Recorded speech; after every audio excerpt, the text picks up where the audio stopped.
Hello hi dear friends, നമുക്കിന്ന് സാമ്പാർ പൊടി ഉണ്ടാക്കാം. ഞാനത് എങ്ങനെയാണ് ഉണ്ടാക്കുന്നതെന്ന് നിങ്ങളെയും കൂടി ഒന്ന് കാണിച്ചു തരാം. ഞാൻ ഇൻഗ്രീഡിയൻസ് ഒക്കെ എടുത്തു വെച്ചിട്ടുണ്ട്. നമുക്ക് ഉണ്ടാക്കാം.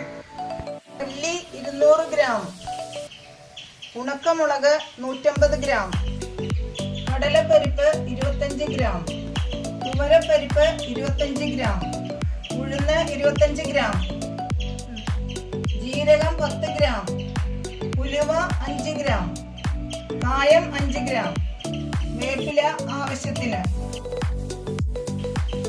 സാമ്പാർ പൊടിയുടെ ഓരോ ഇൻഗ്രീഡിയൻസും വേറെ വേറെയായിട്ട് ഞാൻ വറുത്ത് പൊടിക്കാൻ പോവുകയാണ്.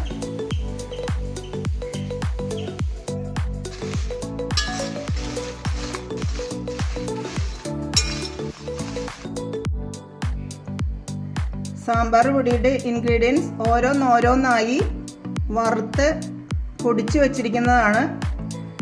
ഞാൻ ആദ്യം മുളക്, മല്ലി, പരിപ്പ് അങ്ങനെയാണ് വറുത്തത്. ഇനി ഇത് ചെറുതായിട്ടൊന്ന് ആറിയതിന് ശേഷം നമുക്ക് കുപ്പികളിൽ അടച്ച് സൂക്ഷിച്ചു വെക്കാവുന്നതാണ്. എനിക്ക് നല്ല മണമൊക്കെ ഉണ്ട്. നിങ്ങളൊന്ന് ഉണ്ടാക്കി നോക്കുക കേട്ടോ. Okay, thank you for watching. Keep on watching Austen Vlogs by Leela Amma George.